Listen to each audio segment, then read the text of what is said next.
Hello, everyone. Welcome to another Tuesday evening Eventide stream. I expect this one's probably going to be pretty low-key, to be honest. The past few weeks have been mayhem. Absolute, complete mayhem. Between a bunch of work deadlines, some Kickstarter deadlines, some personal deadlines. I've been swamped. Terribly swamped. I haven't gamed. There's been no playtesting the past few weeks. I'm not sure I'm going to be able to get playtesting to fire off this week and next week. It's not a good time. Summer tends to be a problem. I do better in the falls. Springs are okay. But summers are terrible. I had this problem last year. And it is rearing its ugly head again. I have one group that is down a player, and as a result, if they're down one player, if another player cancels, I really can't have a game, right? I'm down to 3 players out of 4 then, and it just starts to lose cohesiveness. And that's a real problem. So I'm still trying to figure it out. Frankly, folks, it's not at the end of my wits, but it is exhausting right now.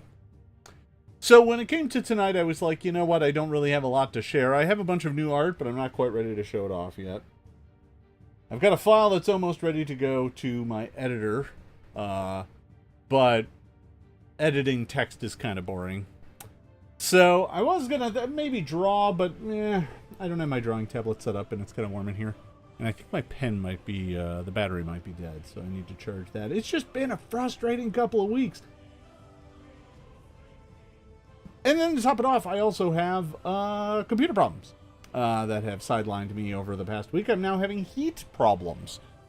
It seems to be fine now that I've kind of lowered the output on my CPU, and that seems to have fixed it. As long as I don't mind my computer running at 90% efficiency. So it's been tough. Tiger, no, these are not in-person games. They're online. Like, finding new players is not hard. It's just pulling the trigger on finding a new player and making sure they're a good fit with the group is hard work.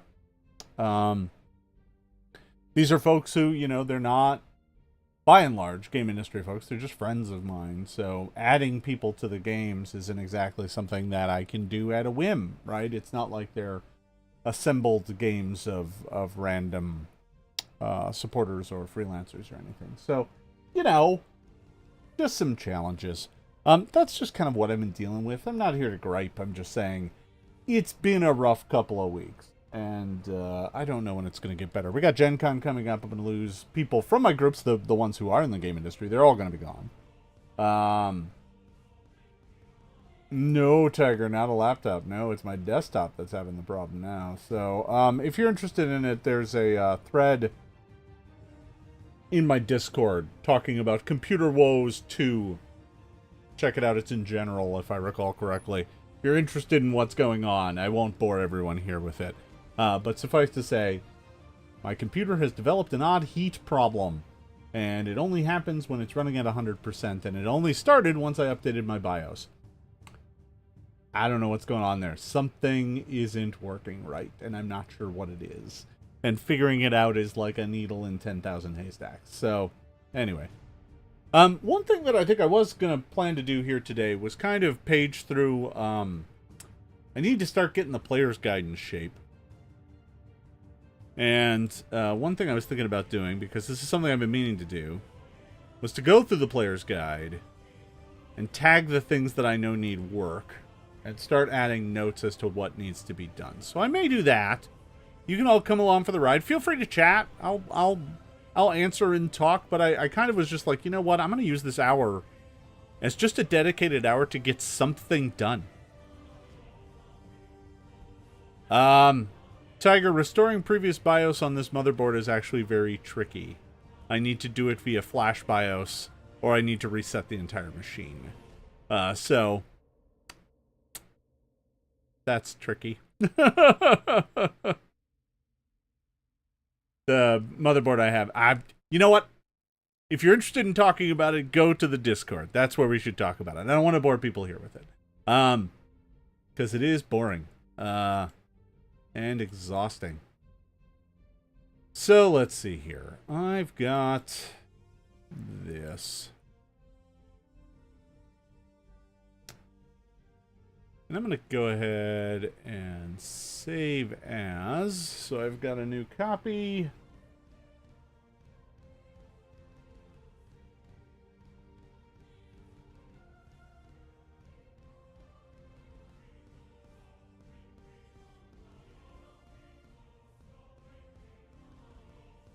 Yeah, man. There we are.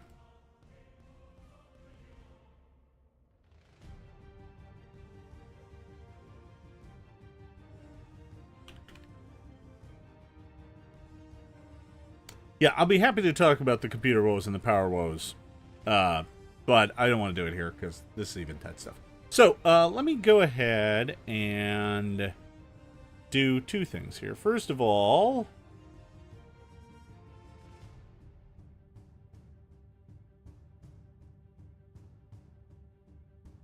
let me grab that.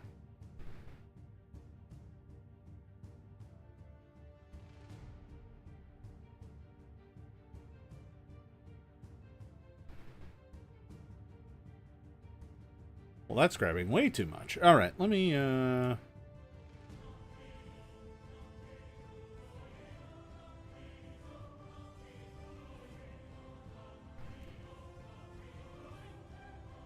we go. I'll go ahead and get this over here. And at the same time, I know this is always the most fun part. I'll move me over here. All right.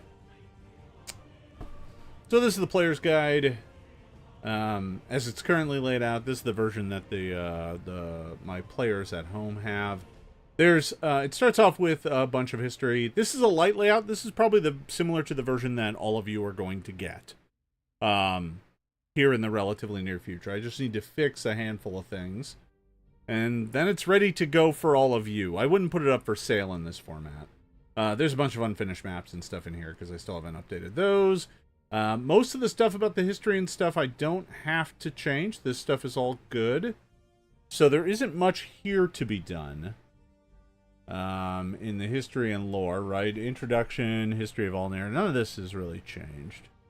I have a couple notes in here about some timeline stuff, but those are in a document I can figure out here soon. It talks about how the calendar works. Then it goes into the Iskar Valley, kind of spelling out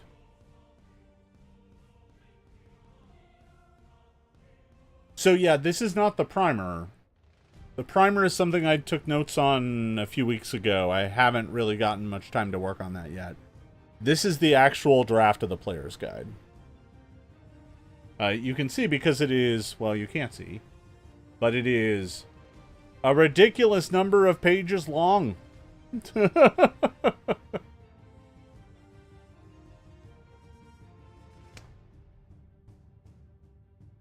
So yeah, this is history, then we get into the Iskar Valley, history of that region, then we get into notable locations. This, by the way, is the only version of the map I could find for a while there. Remember when I was panicked about not being able to find the Eventide map? I could find a color flattened version, and I could find this version, but that was it. And it was very panic-inducing, because neither one of them are the color version. So then we got notable locations here. So Anvil Stump, Ashen Barrow, Cyclops Mountain, Endvale, Free Farms, Gemwood, Hook Peak, Icefog Lake, Lake Bluebond, Mudfen, Pine Spire, Red Thistle, River Bridge Inn, Ruins of Summerglen, and Wormbone. Then we get to the town of Wormbone. Again, none of this is really changing. This area does need a map. That map is still in progress, because finding time to map, that's like a precious commodity. It's like trying to find time to paint miniatures. I never have time to do it. But I need to carve out some. So these are the locations that you can visit. They all still have XXs, because the map isn't done for their locations, right? That'll be their location number on the map. Then it kind of goes into life in the world, you know, marriage, funerals, trade, faith. Talks about the deities here briefly. The cleric rules are actually in the cleric. Months and days, calendar, festivals. other holidays, holy days, various discussions about the languages, and other languages as well. Now we get into the part where there is stuff to be done. I feel like the lore part is not the part that I need to do work on. That part's fine. It's the roles part that I have some problems with. And I'm going to be going in here and making some comments about things as I go forward. So, ancestries and classes, I think I'm fine on. There's some notes in here about some stuff that is rare. I am going to have to, at some point in time, make decisions about how some of this interacts with the remaster, but I can't really do that. I need to leave it as is until the remaster is out. So there is that. Gloamling. Okay, so now we're in our first bit of rules text. The Gloamling here is in pretty good shape. I think that its base abilities are fine. I do want to take a close look here at the heritages.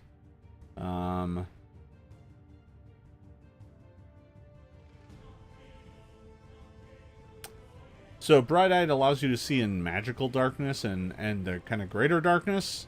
But it does occur to me that that might actually be in error.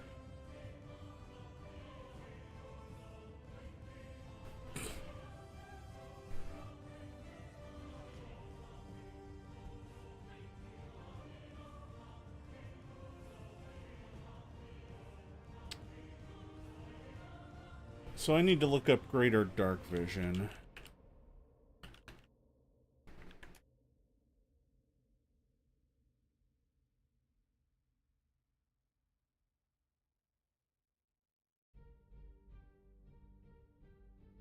Okay, so this actually needs to be referencing greater dark vision. That's what this is. So that's a mistake. I knew there was something weird in there.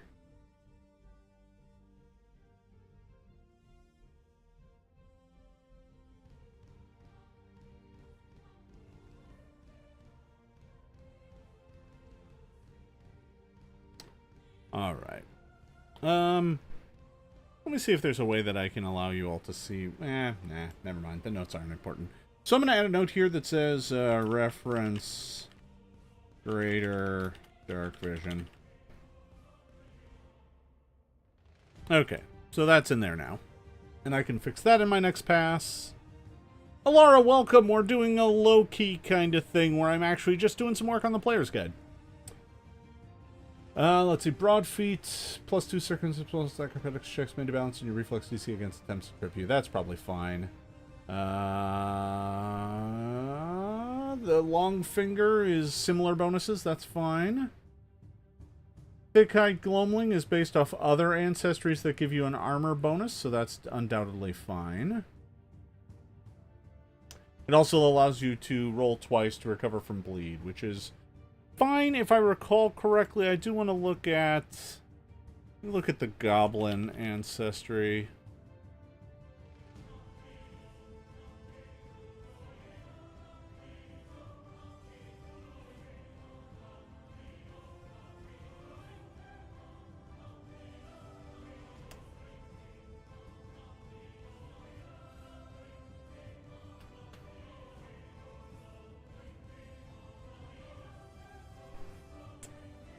Actually, I want to look at the lizard folk. I want to look at one of them that gives you armor.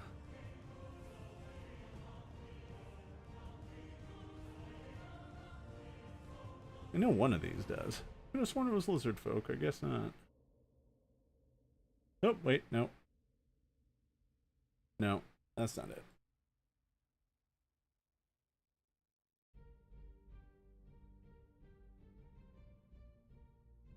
It's not catfolk, that's for sure. No. Kobold? Kobold have an armor one? I doubt it. That doesn't make sense for kobolds. They're tiny. Tiny little lizard people.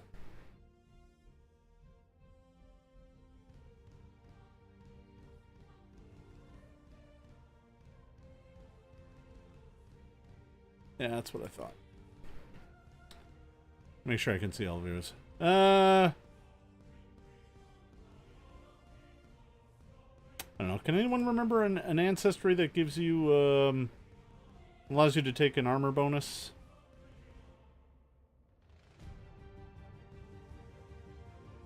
Built in. I'm having trouble coming up with one. I could have sworn there was one. It's obvious. I feel like when I find it, I'm going to be really irritated with myself. Does Leshy have one? Leshy might. Seems like a Leshy thing. Fruit. Fungus. No. Gourd? Nah. Leaf. Nope.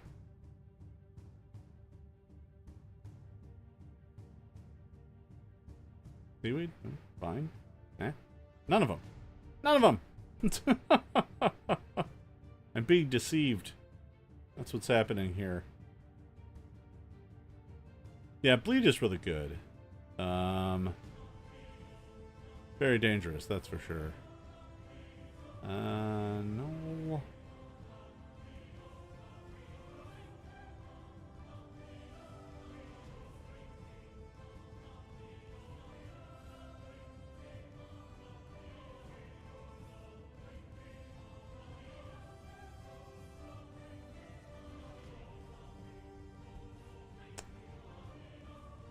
Boy, yeah, I'm just not finding... I mean, maybe Noel?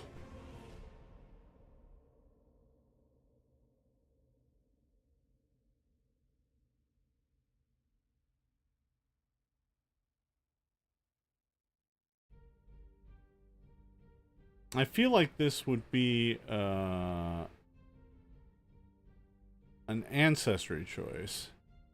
Although I guess maybe it's a feat choice. Maybe that's why I'm having trouble finding it. It's just a feat choice for some of these. That could be. Kobold feats.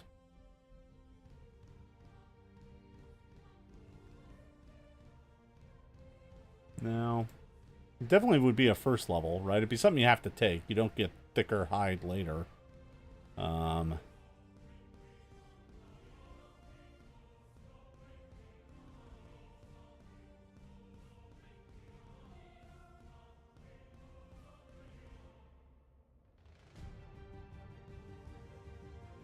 Sharp Fangs, Tail Whip, and Venom Fangs.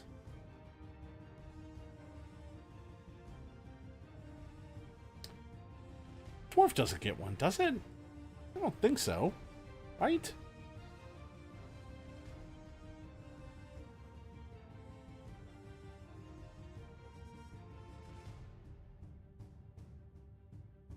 I'll be real mad if it was Dwarf.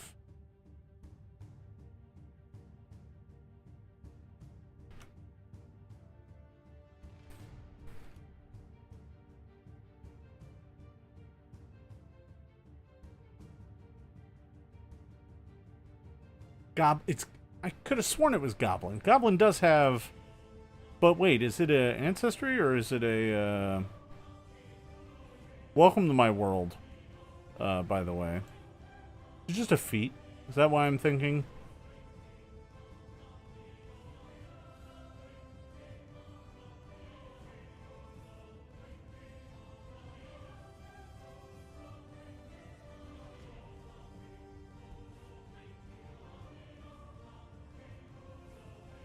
So, Charhide, no. Iron Gut, no.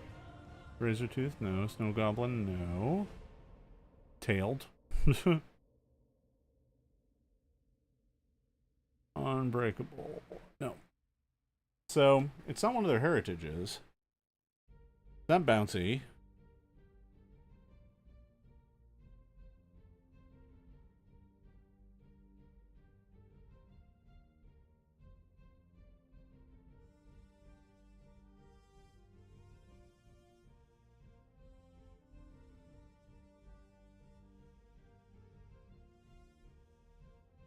Scuttle Song, Weapon Familiar, Hardtail.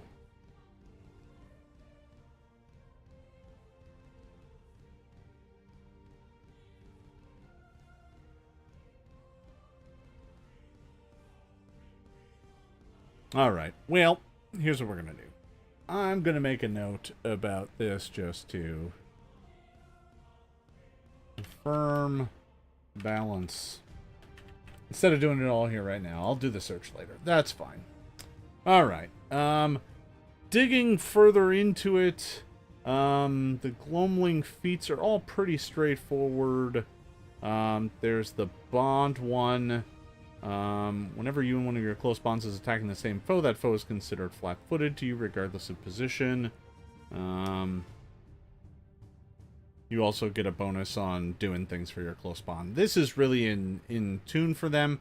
I do think that this currently allows you to have a number of close bonds equal to your charisma modifier, and that may be too good.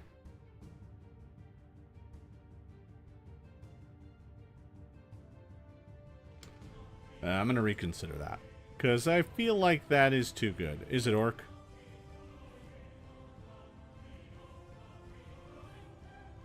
Now I want to go check Orc. Hold on.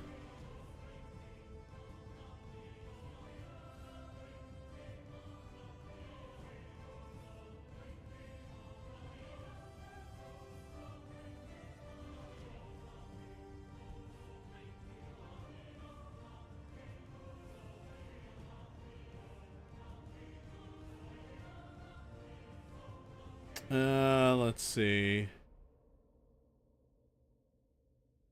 Okay, the Scar Thick Skin is similar to the bleed thing, but it's not the AC thing, which is what I'm trying to find.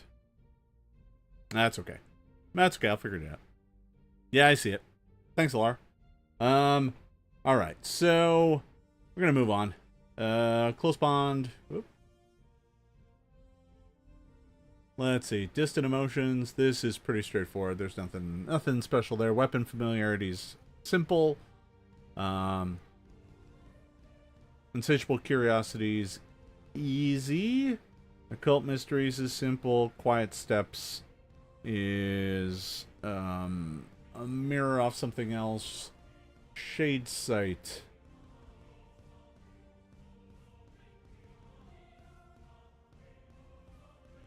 Yeah, that one's all good. Goblin Weapon Trickery, Shadow Friend, gives you a familiar.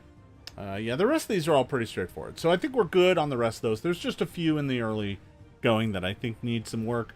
The rest of these are all really straightforward. And frankly, some of them are not copies, but they're formatted similarly to other ones. Like, so when you look at, like, Gloamling Weapon Familiarity, it's meant to be the same as Elf Weapon Familiarity and all those other feats. So, some of these are pretty straightforward. There's a few in here that are a little different, like one giving you a familiar, but that's not very powerful. There is Occult Secrets at 9th that allows you to cast Darkness and Grim Tendrils once per day, which is good, but not broken for 9th level. Restored in Shadow. You may make a Fortitude saving throw and regain hit points as if you attempted to treat wounds using the medicine skill. Your proficiency in Fortitude saving throws allows you to attempt more difficult checks, as if you had the corresponding proficiency in medicine. You can use this ability even if you are unconscious or sleeping, but only at the base DC of 15, and subject to the once per day limit. This does not count as treat wounds, and does not make you temporarily immune to that action. So, this is a thing that only they can do. It's a 9th level feat. It's really good, but it's not broken. That one I think is probably my favorite feat of theirs, is that they can just be in darkness and they heal. And then Gloaming Weapon Expertise. Okay, so let's get on to Dwarf. Dwarf Ancestry feats are really the only rules in here. There's some lore stuff in here, but the rule stuff... whenever you are standing on bare earth or work stone, you can draw upon that connection to shake off effects from spells that would control you, because you're called to earth.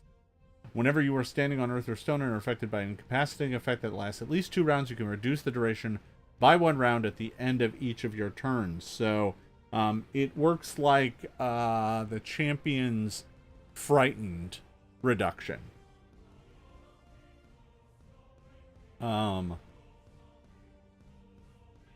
Kashrishi, huh? I will gladly keep going back to this well to figure this out, because it's bothering me. And I'd prefer to have an answer before I move on.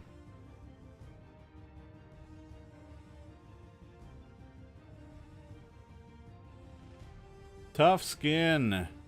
Your skin is medium armor in the plate group that grants a +4 item bonus to AC as a dex cap of 1. Oh, okay. So that just gives you... That gives you something way better than this. It is a feat, though. Do they get an armor bonus as standard? And this just increases it? Is that what's going on? Might be. Let me take a peek. No, they have a glowing horn. Any of their heritages got armor? We'll see. Athletics. Nope. Nope. No. Okay. So they just have a feat. So they can be armored if they want to be. Okay. That's fine. That works. Alright. So... The call is much stronger underground. If you are ever confused while underground in a cave or other natural chamber, you spend all of your actions to wander deeper and deeper underground, seeking out your lost kin. As dwarfs with this feat grow old, they even start to sleepwalking, making their way to the nearest cavern and heading down into the depths. So, there was one thing in here that I think... There's a repeated sentence. I can clean this up mechanically. Because there's a flavor sentence followed up directly by a repeat in the mechanics.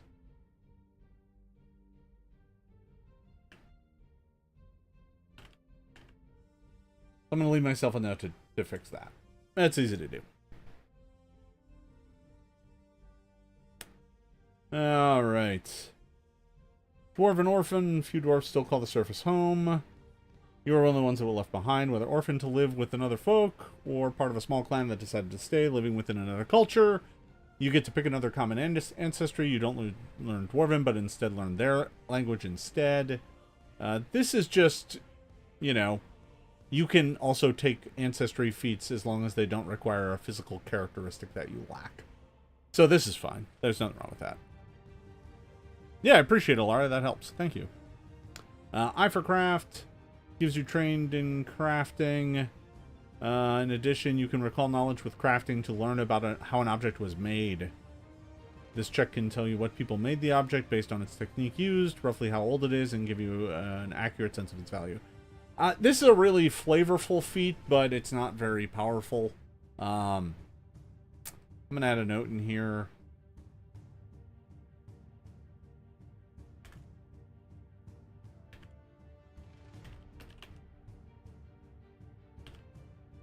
About possibly adding another increase to your crafting proficiency later based on having this feat, but I need to look for some examples first.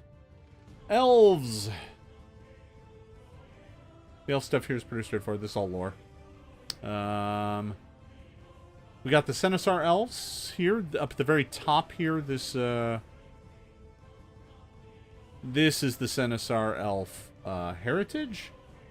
Which it occurs to me I do heritages differently in the Gloamling than I do here. And that is odd. There is a format mismatch here, so I'm going to...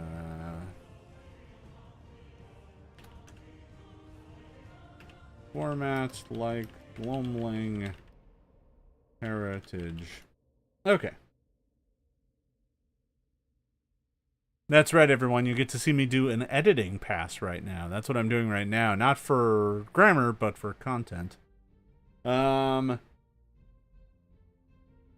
relative. Although not a half-elf, you have a human relative not too distant from you. During character creation, you may trade in your ancestry boosted dexterity or intelligence for an additional additional free boost. So this is unlike the change that was added to the core rulebook that allows you to, instead of taking... two set boosts, one free boost, and a flaw. This one allows you to trade one of the set boosts in to have 2 free boosts, an int or a dex boost, and then the flaw. So this still works. In addition, increase the hit points you gain from your elven ancestry from 6 to 8. Finally, you may at some point in the future select a single first level human ancestry feat as long as you meet the other prerequisites the feat might have. That's it. That's probably a good feat. Quick shift. Oh, so let's get back up to the Senesar elves. I kind of skipped their mechanics. Your body is tied to nature and changes with the seasons, making you more hardy and able to adapt to challenges you might face. You gain a +1 circumstance bonus on specific checks made to resist dangers based on the time of the year. In spring, it applies to fort saves against poison. Summer, it applies to hot environments and on reflex save against spell and effects that deal fire. In fall, it applies to fort saves against disease. And in winter, it applies against cold environments and reflex saves against spells that deal cold damage. Huh. Is that good enough for a heritage?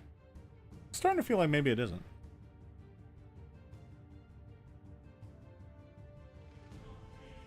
I might need to bump this up a hair. So, let's see. Arctic Elf Heritage gives you resistance against cold. And you treat environmental cold as if they are one step less. That's okay. Another thing gives you dark vision. Yeah. Whisper Elf gives you a +2 bonus on locating undetected creatures. Bonuses on climbs. You know. I don't know. It's not bad. I don't know if it's perfect, though. Feels a little thin.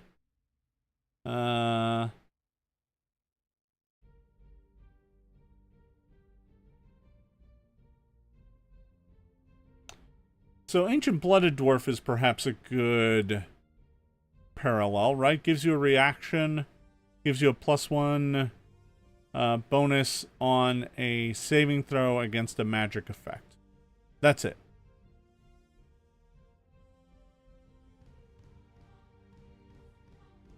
It is your reaction, but it applies to anything, and this isn't a reaction, but it only applies to a specific thing.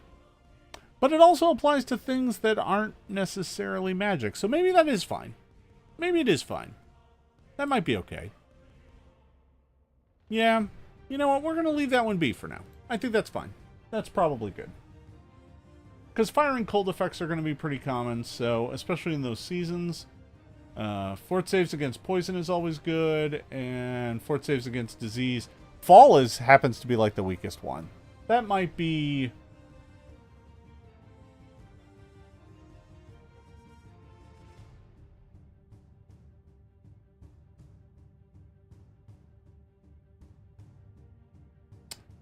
so spring might need something against poison damage.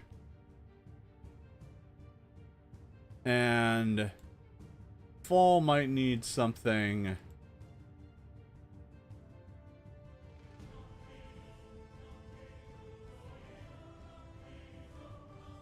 Oh boy, against disease damage? Which is a thing. And now... maybe negative? Maybe. Maybe. I'll think about those. Those aren't guaranteed. Quick shift allows you to get a bonus on stealth checks. And you can't move. So that's fine. Alright, gnomes, not in the game. No changes there. Let's move on. Goblins. No sense of smell. They get the infuriating prank feat. Which is a thievery or performance check against the will DC of a single adjacent enemy. Based on the outcome of the check, the target gets a penalty on perception checks and any attack rolls made against anyone other than you. That's a pretty fine ability. I don't think there's anything broken about that. It is a small penalty. It's a penalty of 1, and it only lasts for a minute on a crit success. Otherwise, it's just 1 round. Although I should change this from 1 round to until the start of your next turn. Just cleaner mechanically. Swampfoot. You can ignore difficult terrain in swamps, such as shallow bogs and light undergrowth. And you receive a free perception check to notice swamp hazards. That's fine. That's fine.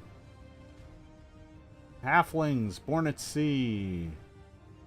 When you're swimming, your successes are treated as critical success. And if you do not take the swim action on your turn, you only sink 5 feet or are moved by the current as determined by the GM. Does that work the way I think it does?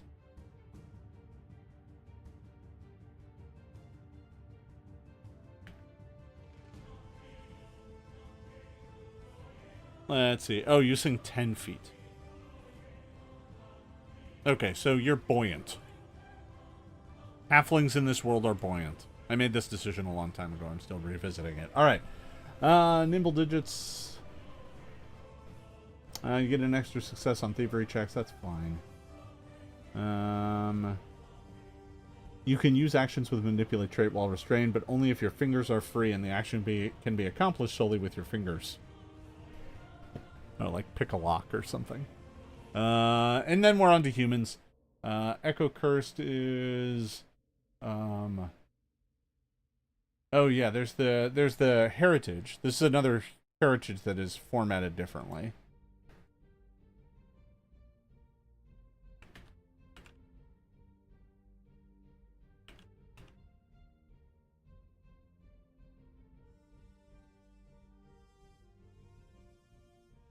Allows you to cast Creeping Shadows. Creeping Shadows is a cantrip that allows you to have your shadow kind of move further away from you and grab things. If you were in a barred cell, Creeping Shadows could get you the keys that are across the room. +1 circumstance bonus on stealth checks made to sneak if you are concealed due to being in dim light.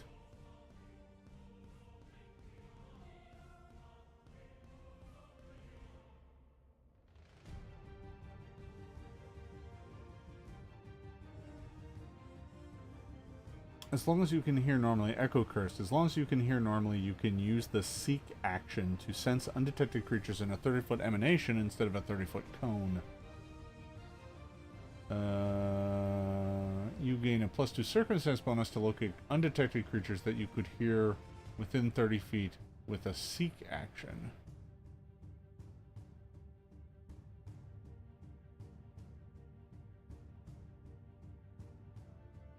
Huh.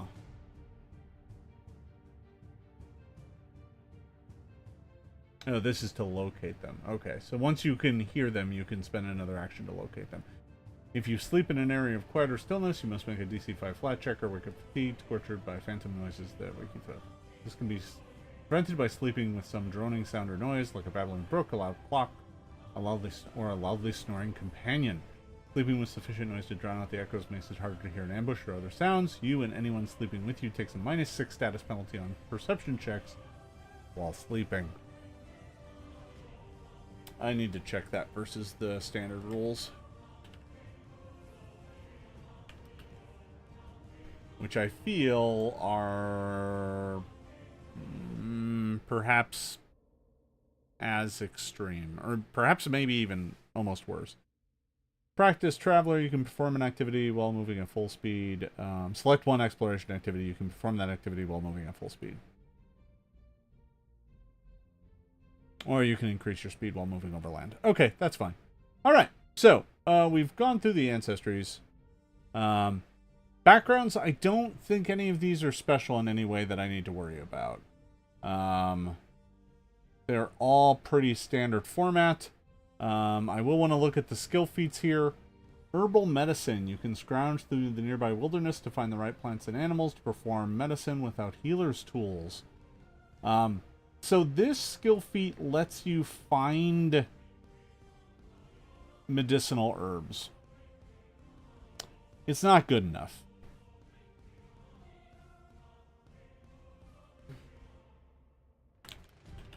I have a player who took this, and they are constantly saddened that they can't use nature to make medicine checks. I like the theme of it. It's not powerful enough. Need something more. I don't think it can just be, congrats, you can use herbalism or herbalism lore or nature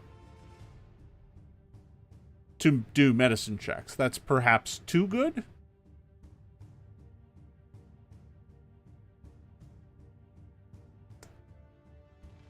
But right now it doesn't feel good enough. The DC is based on where you're at. If you're in a forest, swamp, or garden, it's only 15.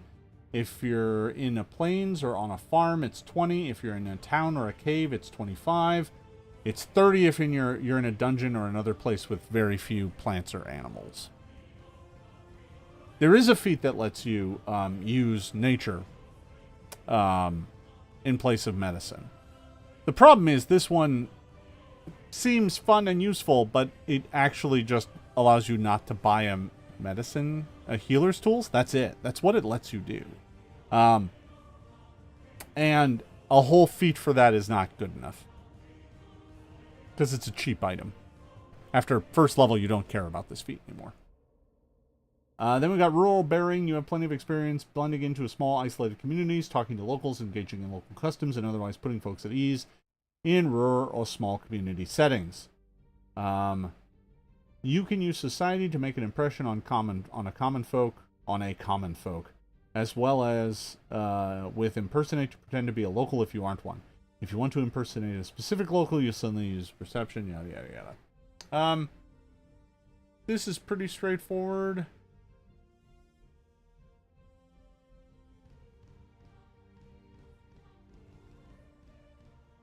Making a note to fix that piece of grammar. I'm also going to make another note to tighten up. I use small twice in the same sentence.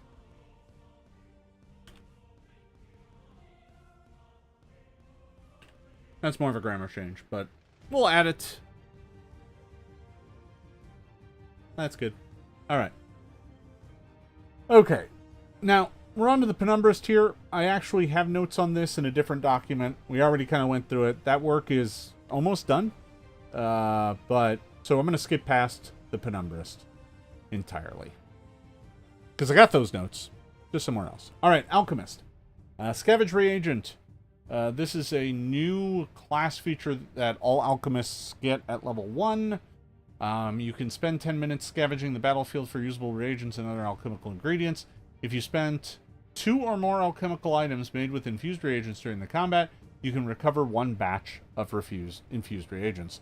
These can only be used as the cost for quick alchemy. You can only perform this activity once after a fight. You may also use this activity to harvest infused reagents from a fully stocked alchemist lair or full laboratory, not just a simple alchemist lab. Subject to GM discretion. So, that's fine.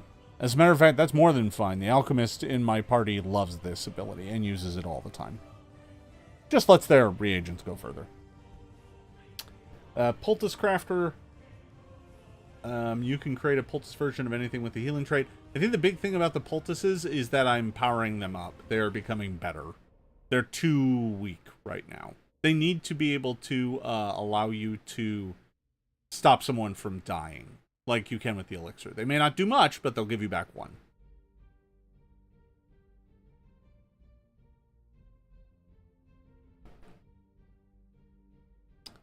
Harvest reagents. You are holding 2 alchemical items and you are wearing or having alchemist tools within reach.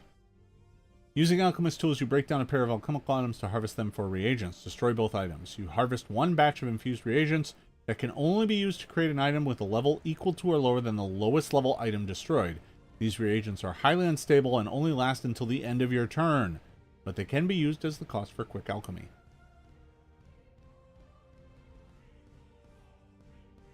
Huh. I'm trying to think action-wise.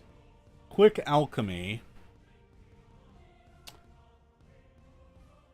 This may be too complicated to use because quick alchemy takes an action as well. So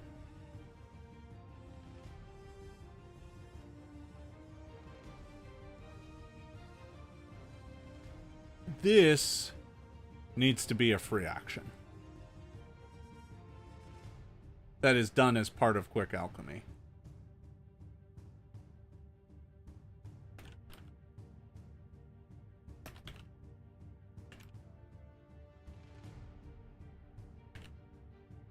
So that's what this needs to be. You need to be able to, as part of Quick Alchemy, break down 2 lesser things and turn it into a thing. Otherwise, using this to throw 1 bomb on your turn eats up your entire turn. You literally get to do nothing else. Because you have to harvest, then you have to quick, then you have to throw. Right? If it's a bomb. Or drink, if it's an elixir. Or whatever. Right? So that needs, harvest reagents needs to be a free action that's added on to Quick Alchemy. So I'll need to rework that. That's fine.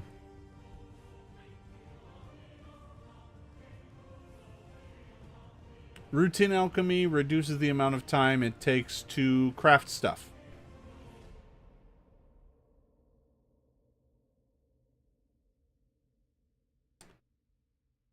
I actually think a lot of the right way to do it is just to make it a free action that's done as part of Quick Alchemy instead. That way it just becomes a bundled, like, spend an action, break down 2 items, and turn them into something else. Does it strain fiction a little? Yeah. Who cares? Shadow Bomb, this is just an additive feat, and this works just fine.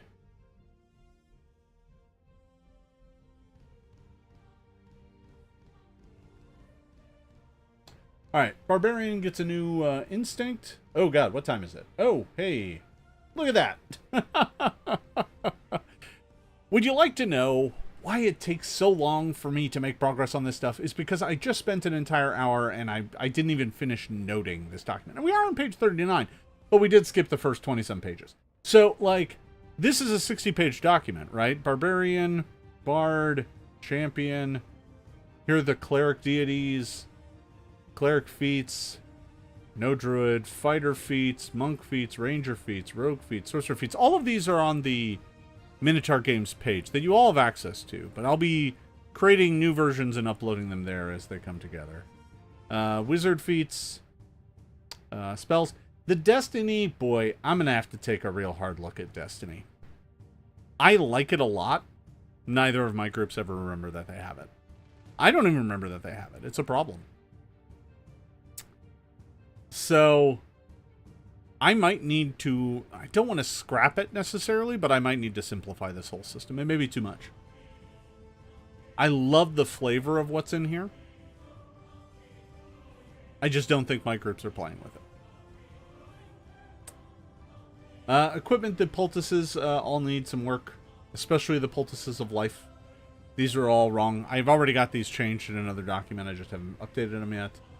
Then we get spells. This talks about level of magic. There's some changes I need to do to this stuff. Zones of play. Focus spells. There's some changes, especially in the Penumbrous one. Some of those don't work. But that's it, right? I mean, that's 60 pages. Right? It's not short. That's for sure.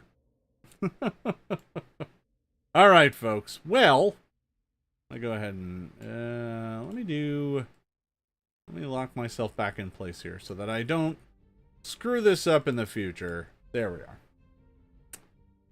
Alright, everybody. Folks, I want to thank you for coming and hanging out with me tonight. You know, there is this sort of thing. Let me save those comments to make sure that they're in there. Very good. Okay. So, there's this thing, right? You know, as a creative, sometimes you just need somebody else in the room to get you to do work. And frankly, the past couple weeks have been really challenging. So thank you for hanging out with me. You got me to break through a log jam and get some work done on this. There's still plenty of work to be done. I'm going to finish that up probably later on tonight or maybe tomorrow. And we will get that good to go. I got another stream starting here in just a few minutes.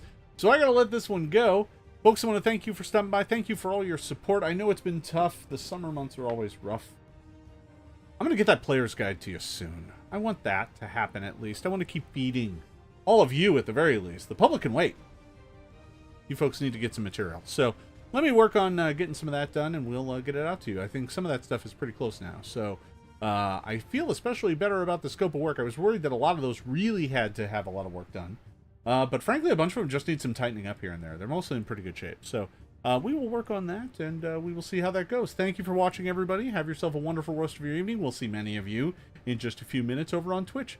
Thanks for watching, everybody. We'll see you next time.